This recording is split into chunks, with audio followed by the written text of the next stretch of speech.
Well, I was just going to get into and say, like, don't a lot of us totally just fail at New Year's goals that we I think set? most people make it a couple weeks at not Make it a failing. couple weeks. Yeah, so it does no good, right? If you make it a couple weeks and then you fail at it. I mean, Right. I put myself in there. I totally fail at some of the New Year's goals that I set. Every So year I'm gonna stop biting my nails. Yep. Nope. I make it till just check February. out your nails. Well, they're done right Oh, now. those are looking good, babe. What do you mean what do you mean you bite them? Those are looking awesome. Every year I'm like, wow, I am literally not strong enough to break that habit. So if you feel like that over marriage habits, it's raw. It's hard. I get it. Like it's hard to break habits, bad Yeah, habits. you get so excited and you're like, all right, this I year's got gonna be this. Yeah. different. We got this. But so instead of listing a ton of different things that like, oh, here's what you need to do, we are going to talk about 5 or 6 things, and I would say pick one or two from the list of the things that we talk about that's applicable to your marriage.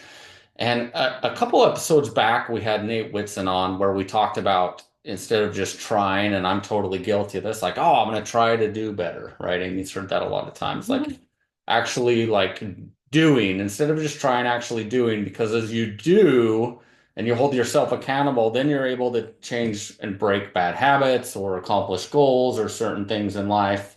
And anyways, if you listen to that podcast, you can implement some of the things from that podcast into this episode to help you try to not try. I see. I just said to help you accomplish You do have to try the though. goals. Well, you do You have have to to try, but try to do. You have to try to do but it. again, how often do some of us try and fall short? So Yeah, trying isn't good enough, even though I you have to try. I don't know, that's complicated. That's what I yeah, that is think. It complicated. makes sense when we Absolutely. were interviewing him, and now I'm like, wait a second, I have to try in order to do, right? Well, I think what if you listen to the podcast, many people just say, "Oh, I'm going to try. I'm I'm going to gonna try try," better. right? Yeah, And we talked about the things that you can do, so it's not just trying, it's actually doing. right. You So just have to do it. Just do it, like your shirt. just do it, Nike. Nike. Just do Ooh, it. that's a good. No, we're not promoting Nike at all. No. But you just So have to do it. You just have to do it. yeah, so Baby we'll steps. talk about those things of what you can do. But like I said, during this podcast episode, we are going to talk about 5 or 6 different things. Pick one or two that's applicable to your marriage, so it's not overwhelming. And hopefully these can help you have much happier marriage and relationship into this new year. So, Yeah, do we want to start out with a would you rather or anything on this, or should we just dive in? let's just dive in. Let's just dive in. All right. Okay. Um, Hold on, before we start, if you go to our Instagram account at Ultimate Intimacy App, this is obviously podcast is launching right before New Year's, so it should be up for a couple weeks. I have if you click on our bio link, it will take you to our list of links, and you can get the 2026 goal setting printable. So we have different areas of intimacy in your marriage. I'm talking like dating each other and pursuing each other, emotional connection, communication, like lots of different areas to like sit down. It gives you like a pre-mini quiz if you haven't taken it before, like to rate different areas of your marriage and then go, and it's like 6 pages, I think. And then it has a financial page and a budgeting page and a goal setting page. And anyways, you both take the quiz and rate your marriage in these different areas and then figure out which area you need to work on. And it's free right now if you go to our Instagram page and click on our bio link. Like you'll see that in the list of our links. So I just wanted to bring that up because if you're like, I don't know where to start, I don't really know what goals we need to set. I mean, we're going to talk about a few that I just are more like great ideas. But if you don't know like specifically, like I want to find out what my spouse feels about these different topics and then set goals together. This is a great way to kind of like a 101 sit down, take, 20 minutes, 30 minutes and just dive deep into it and be like, okay, how do you feel about this area of our marriage? How do you feel about this area of marriage? Dive into it and set some goals together. I think it could be really helpful. Well, I'm glad you brought that up because you're right. A lot of us don't know like really what goals to set, and Right. that quiz will help you know what you're kind of struggling with, Well, and I right? think that we have different goals. So like he might think, oh, this area of our relationship is struggling, and Oh, I'm like, that's that part is fine. Like I'm not worried about that part of a relationship. But I might have something and he's like, well, I thought that part was fine. Like I think it's more about setting them together. I mean, I think you need to set your own for or just sure, set for one of sure. your own to improve your marriage, like maybe something that you can work on better. But I think this takes like some deep dive conversation at the end of the year to really be like, what do you think we're struggling with? Like, and have that conversation, right? But again, like we've talked about in the past, if something is okay with you and not okay with me or vice It versa, shouldn't be okay, then it right? shouldn't be okay, right? Right, Like right. we should tackle those things together. So So yeah, like that, bringing it back. I know we've mentioned this before, but the night Nick was like, "Where would you rate our relationship in this area?" And I think I said like a 6 or or seven, seven, yeah. 6, 7. And sorry, Oh my heck. sorry, we have a bunch of teenagers at our house. Um, you know what I mean? Like you were like, "Wait, I thought you would rate Thought that we were a like 10." at 20. Thought we were doing great.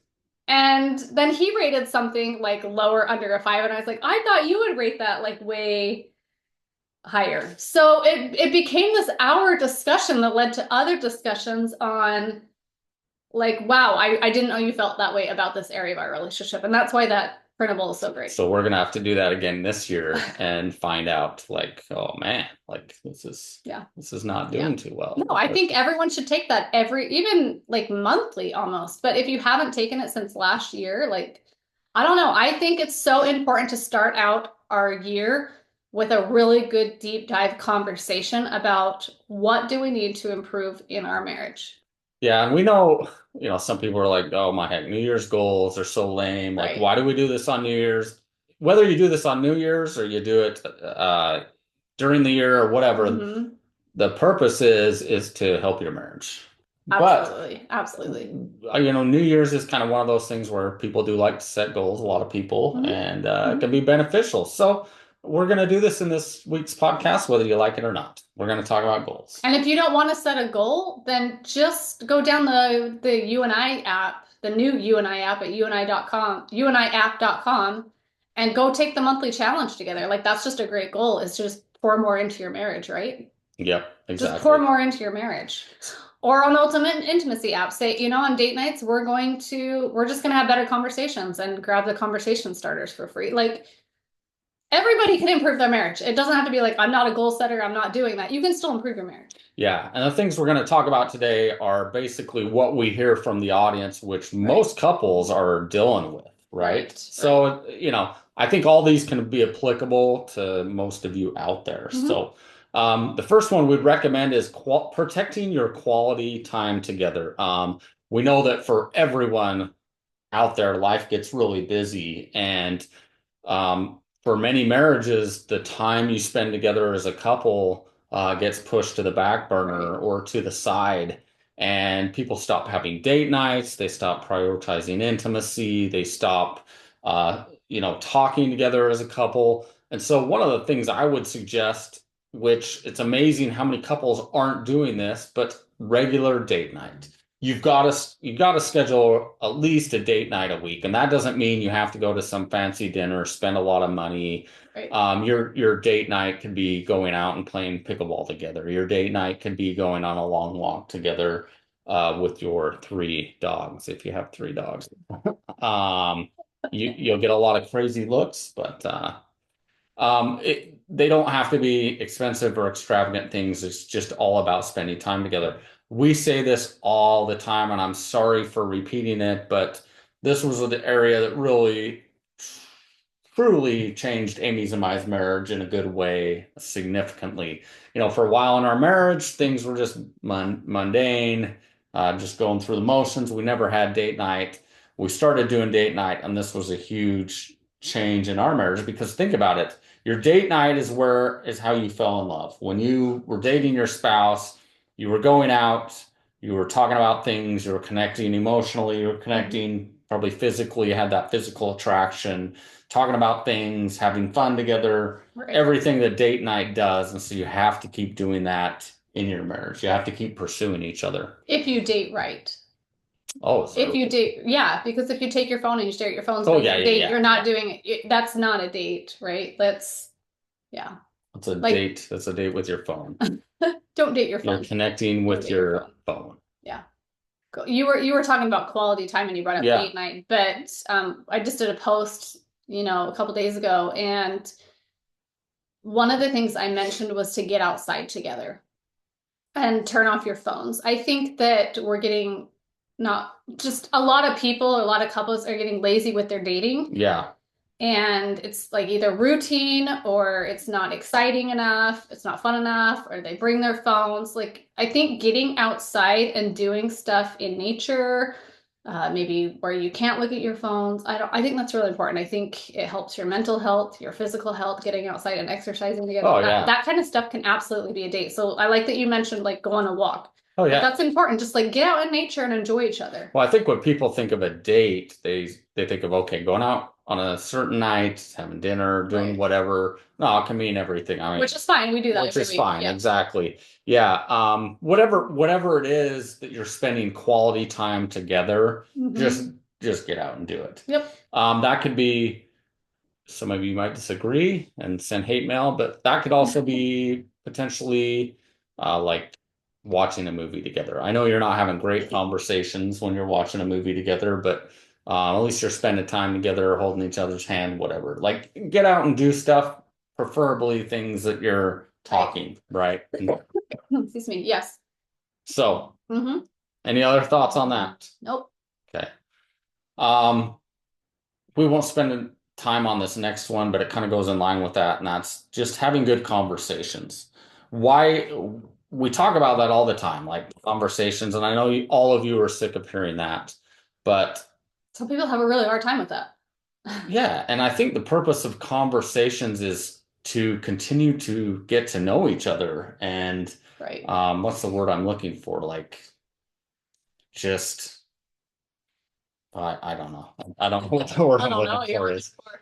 But asking questions and still like actually like caring about your spouse's Hmm. interests and finding out what excites them and what interests Right. them and having there's a difference between just having conversations and talking about the kids and what time you're going to get home from work and all these things, or like actually truly diving into Hmm. conversations where you're showing your spouse like you truly care about them. And That's what's so great about the would you rather questions on the app. Like, would you rather do oh, this or would you rather do this? And sometimes I'm like, I don't know what Nick is going to pick on this one.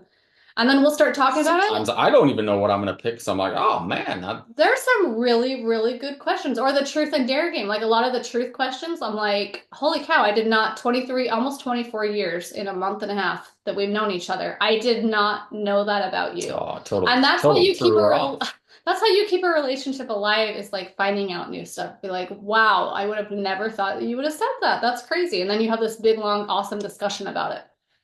Oh, And that leads, 100%. like those would you rather questions lead to some serious, awesome conversations that you would have never ever thought of having. Yeah.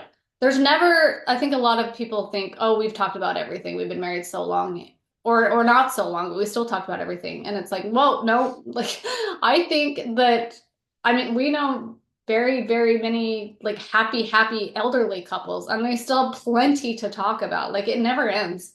That's what's so great about Agreed. conversation, right? You just always keep it fun. You can keep them fun. That's why we created the app, was to keep your conversations fun. Yeah, like Amy said, get on the app and do the conversation starters, the let's talk about sex. I mean, there's The so many intimate. things, and we constantly hear from people saying, "Oh, the conversation starters are our favorite part of that because we'll be talking in the car like a long drive or something, Right, and it prompts a conversation that'll last a long time." Amy and I have had several of those. I mean, that's right.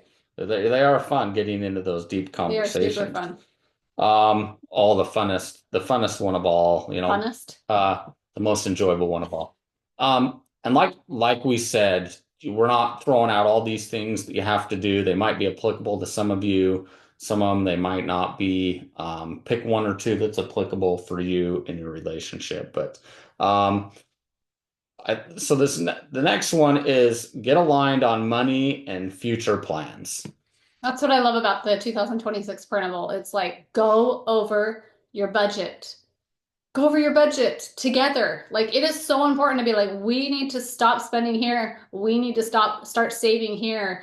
These are our future goals in the year, to pay off this, or to get save this much, or to go, you know what I mean? Like It is so important to sit down and talk with each other, not just once a year, a Well, lot more often, but to have that end of the year, like, okay, what is next year going to look like? There's a lot of people struggling right now. Like, what can you do as a team to get in a better position? Everyone can get, no matter where you're at, you can get in a better oh, position, right? 100%.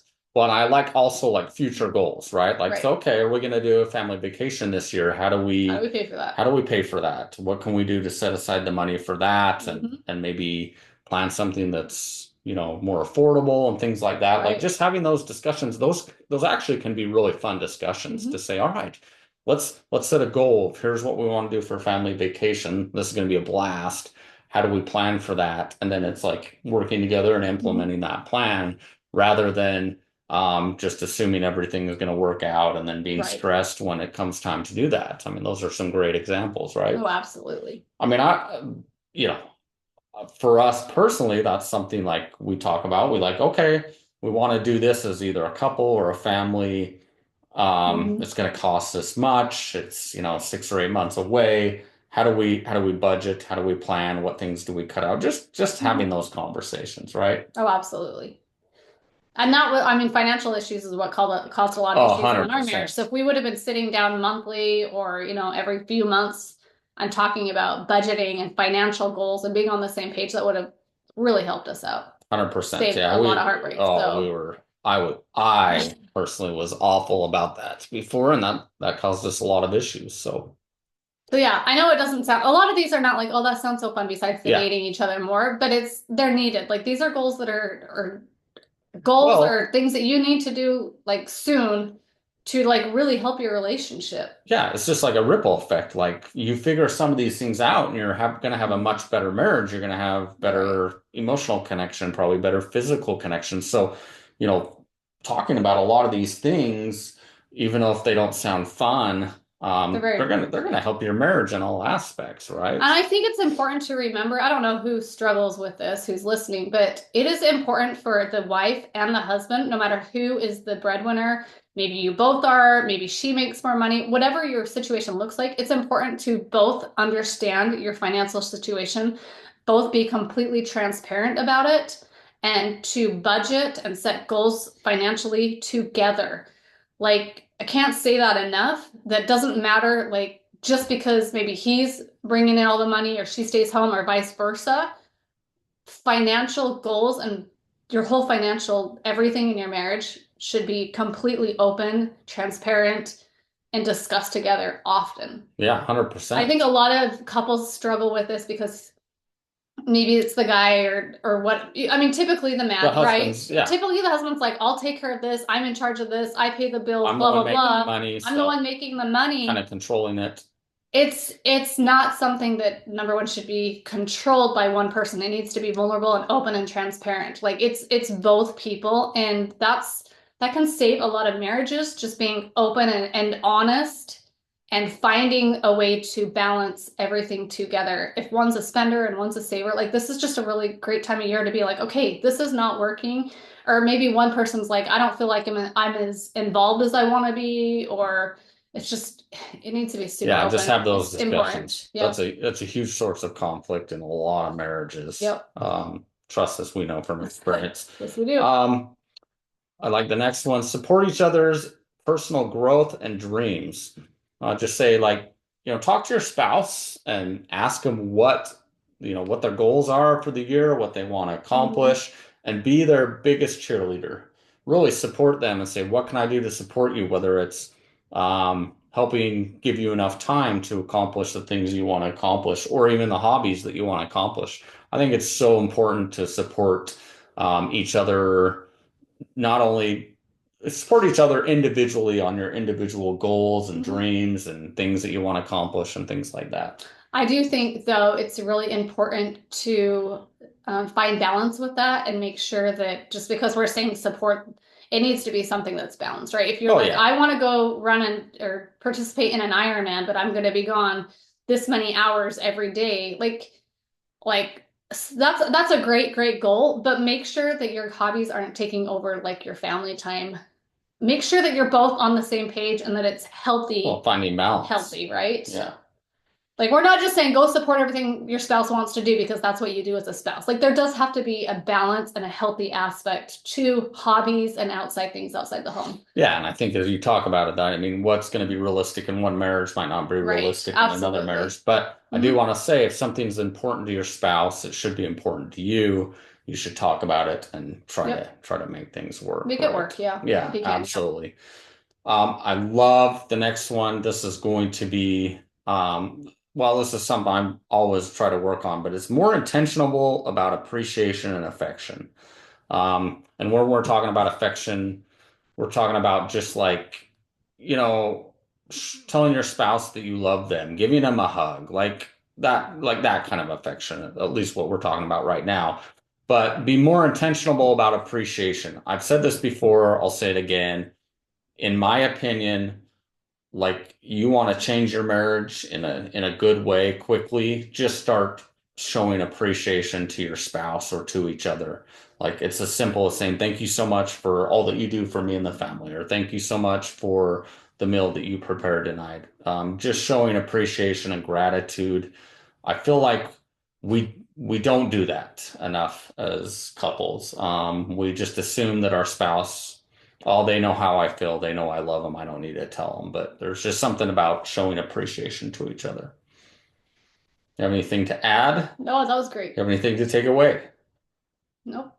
What? Okay. All right. It's very easy to say thank you. It's very easy.